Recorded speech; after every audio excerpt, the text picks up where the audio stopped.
afternoon to everybody. I think there's the proof. Everything has been said there was in pictures as well.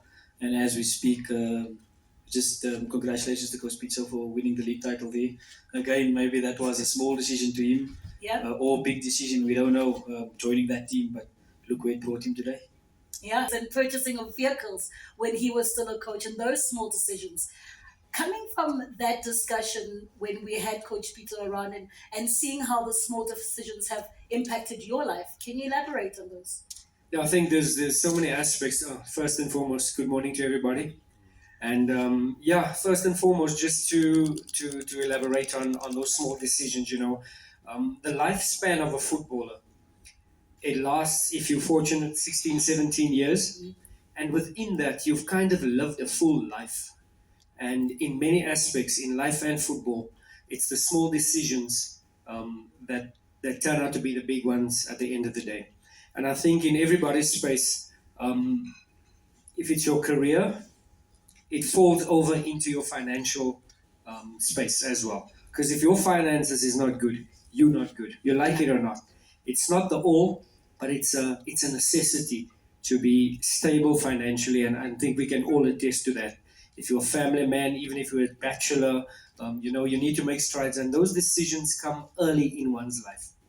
And the message that I want to give is what I've taken on board. And yes, I've made mistakes along the way. Yeah. Nobody's perfect. I've made the wrong decisions many a times. But the right ones was to remain conservative and make the right financial decisions. Thanks to him. And whoever's listening, if this reaches other players, those small decisions make the world of difference. Teko was lucky there wasn't drones that time. and Donna, watching this wonderful campaign that Coach Peter and Nedbank put together, what stands out for you that you can see with Tia? That is a moment that really speaks to me between myself and Coach Peter. Good morning, everyone. I think there's a lot actually that I see from Coach Peter that now that I see in myself, and also the things that he was fighting me for when I was young, because I think I'm one of the players that he fought the most, because of him trying to be a father, trying to be an uncle, trying to be an advisor, and not calculating. So I really wanted to do my own thing because of lack of knowledge. Yeah. I think what I've seen myself in Pizzo is he's a winner. He wants to win, and whether in life, whether in a football game, but he wants to win, and he does whatever it takes for him to win, and he works hard. He's one of the coaches that I know that he doesn't sleep. He will tell me about the game that he was watching at 4 a.m. So it's insane of the amount of work that he puts in. And when it comes to me, it's the same thing. For me, it's all I know is to work hard. Even when I was still a footballer, I used to work hard, not knowing that working hard would actually help me play better. But it's just that from vacationing, you grow up knowing that you need to train a little bit harder. And also, I never believed that I'm one of the best players from where I come from. So I needed to even work even harder to surpass Nedbank Villegas, intimidate Magalantara from my same hood. So that's one of the things that I see in him, and he continues to do that. He continues, like you said earlier on, he continues to fly the South African flag very high, and wherever he goes, I think he likes project. He's one of those guys that likes a project to start from scratch and make something out of nothing, and we're very proud to see that. Good afternoon. I take it, I accept it. We are Orlando Pirates.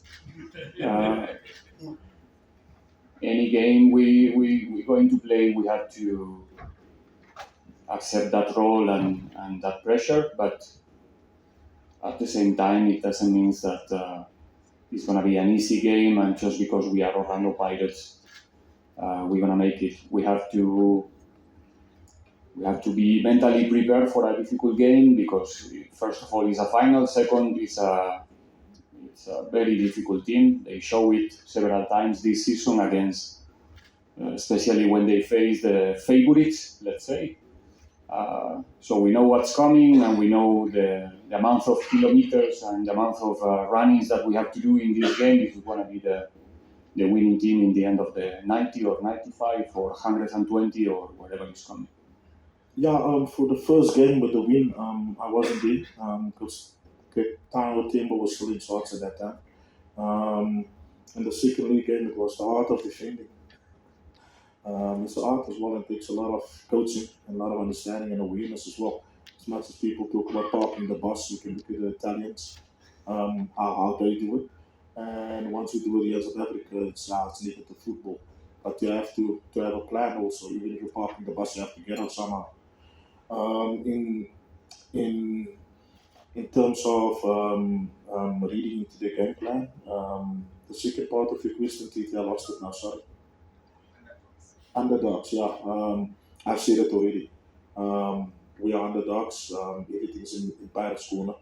But being underdogs also releases a bit of pressure. You understand? And that's how we're managing it at the moment as well.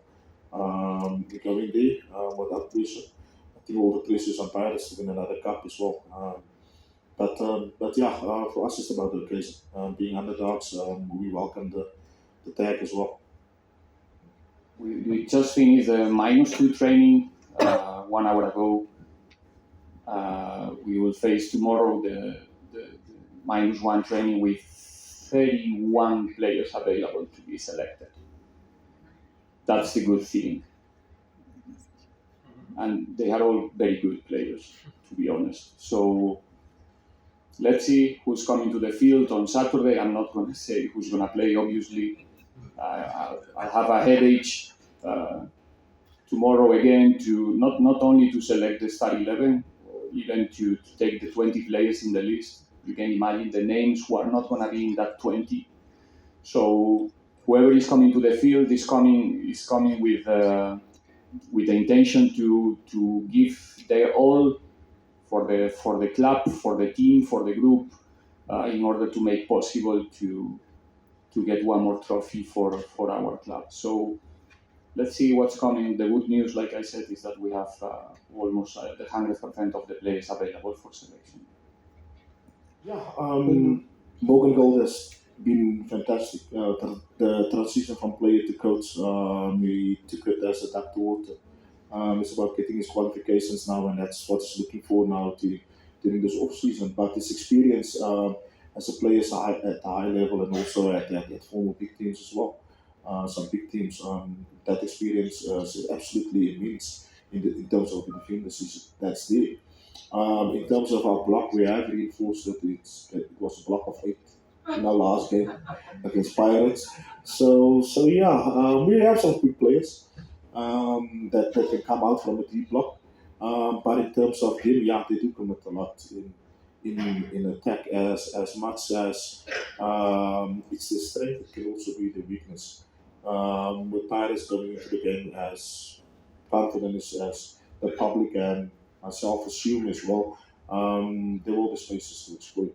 And we're hoping to exploit these spaces, whether it's from deep or make it as a comfortable footing exactly as we possibly can, and try and turn the 50-50 challenges in the small 1v1 battles in our favor, and then I'm sure we can manage that. In terms of going into extra time, that has not been a thought. We have not practiced penalties or looked at this, so yeah, we'll see how it goes. I think we all defend with 11. Only maybe PSG is defending with 10 and is dropping somebody there up front. Now, serious, I think sometimes we went through games this season that our intention was not defend, but we couldn't keep the possession. We couldn't break the pressure of the opponent. So sometimes our intention is not defend, but we finish, and it happens to us during the season, moments where we couldn't manage just to keep the possession, and we have to defend, and we have to do it with everyone. And during the final, for sure, there's going to be moments where Sekou Kune is not going to handle the rhythm or the moment, and we're going to force them to defend, and probably there's going to be moments where we're going to suffer as well. In every game, there's always different games. It's not always the same. It's not happening the same thing during the 90 minutes. It's not. There's moments where you suffer, where you have to defend low, and I think we have to be prepared for every scenario. If we are leading, probably Sekou Kune will push the game in a rhythm that we will have problems, and we will have to defend well and organize, and the other way. But we, like I said, it's a team that used to defend with, if we are now a bit more technical, with a lot of depth in the defensive phase. That's a fact, that they defend accumulating numbers behind the ball and very, very, very close to the ball when they decide or the opponent push them to defend low. The consequence of that is that we will need and require a very good manage of the ball, of the rotation of the ball, and at the same time make sure that we finish every action deep enough. Because the problem in that type of approach is that you have around 70 meters behind you, unprotected, open, and very difficult to cover. And the advantage there, in those scenarios, maybe you get the feeling that you are dominating the game, but you are not dominating the game. The opponent is doing that. And the one who is exposed is yourself. So you have to make sure that you finish in the right way every action. Because in football, most of the attacks you are going to lose the ball. It's a fact. We are not playing handball, we are not playing basketball. So you have to decide where are you going to lose the ball. Because most of the times this is what's going to happen. And that's the advantage for the opponents when they approach the games in the way you mentioned before. So we have to be ready for that. We have to accept that, how can I say, you play against Real Madrid, you know what's going to happen with Vinicius. It doesn't matter how much you train, how much you prepare. You know that there's going to be a moment that he's going to sing you. He's going to put you in your box. You understand what I mean? So it's the same. We are prepared for that, but anyway, we know that there's going to be one or two transitions, hopefully no more, that they're gonna put us in troubles for sure. And we know it. We are training for that, but it's going to happen. But that's football. The fans, what can I say to the fans? They are following us in numbers wherever we go. In the away games, the atmospheres are amazing. 30,000 last game in Durban, if I'm not mistaken. They're going to pack the stadium one more time. Just help us, push us, demand, and be patient sometimes, because, like I said, it's going to be a difficult game. It's not going to be a piece of cake. But just thank you for the support the whole season, and hopefully we can make them happy one more day. Let me thank you for the opportunity, but most importantly, thank PSL and Nedbank for acceding to our polite and kind request to have this tournament and this final, South Africa Cup, to play in our province in Gauteng. We are not only excited, but we are thrilled that finally we can realize this dream. It has been eluding us for quite some time. When the MTN 8 left this province, I was a little bit hurt, but at least I'm consoled by this, and I hope it's the beginning of many cups to be staged in our province. Secondly, I want to congratulate the two teams, Orlando Pirates and Sekhukhune. I'm very touched by Coach Truta. I remember the moment I spotted him at Cape Town All Stars for him to come to Gauteng, and I'm convinced that was not a wrong choice. So I'm touched, but I know the tactician in Orlando Pirates coach as well. It's going to be a very nice competing game. I'm also crossing my fingers that we don't go to extra time. We made 8 of our schools in the area, because I'm always worried where you find the match ticket is 80 rand, but the parking fee is 200 rand or 100 rand. To me, it has never made sense. So 8 of our schools surrounding the stadium, Pretoria High Girls, Pretoria Boys High, will open the school premises, and the parking will be free, so that anyone can park there and avoid congestion. We're also releasing almost 24 buses that will do park and ride, so where people are parking, especially in the schools, and then we'll have free Gautrain buses that will take them to the stadium and take them back to the stadium. We're putting also a permanent, as part of government support, we're putting a permanent a command center there. So whatever our helicopters are picking, our drones are picking, and our police wardens are picking, they'll communicate it direct to the command center, and then the law enforcement agencies will do that. Basically, I'm just saying this will be the most peaceful final that we want to demonstrate. Obviously, there will be one or two unplanned incidents, but we really believe we're well resourced and ready to protect spectators and to protect the campus. I don't want to divide Gauteng people. No, but naturally I have a soft spot for Coach Shooter. As I was saying earlier on, I was told about him, and I took a late flight because I thought I missed that opportunity. I took a very late flight. At that time, I was coaching Cape Town All Stars. I took a very late flight, and when I landed in Cape Town, I didn't even know where to find him. And somebody said, you must go where the team is camping. So fortunately, when I arrived there, I met Coach Truter. And it didn't take me 15 minutes to be sure that he's a good coach and to persuade him to come to Johannesburg. So to see him in the final, it's a heartwarming moment. But tomorrow, I need to support the two teams. But I have a very, very soft spot for Coach Truter. And you know, Pirates have been good to a team that I support dearly. I mean, to have the Saleng that we never had in that team, and for him to be a contender for player of the season or middle fielder of the season, it's also heartwarming.